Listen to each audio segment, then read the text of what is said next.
seruput kopi dulu, Lur. Sekarang kita bahas yang lagi ramai disebut-sebut. Yildirim Han. Nama Yildirim Han Missile mulai sering muncul di obrolan analis militer, tapi informasinya masih minim dan belum dibuka resmi. Justru karena itu, banyak yang melihatnya sebagai proyek paling ambisius Turki di bidang rudal jarak jauh. Kalau ditarik garisnya, pengembangan ini nggak muncul tiba-tiba. Turki lewat Roketsan sebelumnya sudah membangun fondasi lewat Yildirim Missile, lalu naik level ke Typhoon Missile. Nah, dari sini kelihatan pola, jarak makin jauh, teknologi makin kompleks. Yildirim Han diduga jadi lompatan berikutnya. Dari berbagai analisis, ada beberapa poin kunci yang bikin rudal ini menarik. Pertama, soal jangkauan. Ada indikasi kuat bahwa rudal ini diarahkan ke kelas ribuan kilometer. Bahkan beberapa spekulasi menyebut bisa mendekati kategori ICBM. Kalau itu benar, berarti Turki bukan cuma naik level, tapi masuk ke lingkaran negara dengan kemampuan serangan strategis jarak jauh. Kedua, sistem pendorong. Kemungkinan besar menggunakan bahan bakar padat generasi baru. Ini bukan sekadar detail teknis, tapi faktor krusial dalam perang modern. Rudal dengan solid fuel bisa diluncurkan lebih cepat, lebih siap, dan lebih sulit dideteksi sebelum peluncuran. Ketiga, kemampuan manuver di fase akhir. Ini yang sering disebut sebagai belok roket.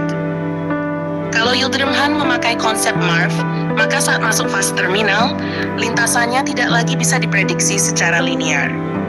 Sistem pertahanan seperti Patriot Missile System atau S-400 Missile System akan jauh lebih sulit melakukan intersepsi karena targetnya bisa berubah arah di detik-detik terakhir.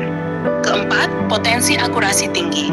Turki dikenal menggabungkan berbagai sistem navigasi seperti INS dan GPS, bahkan kemungkinan sensor tambahan di fase akhir.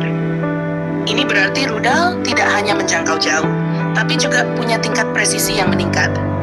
Kalau semua ini benar-benar terrealisasi, dampaknya cukup besar. Turki akan punya daya tangkal yang jauh lebih kuat.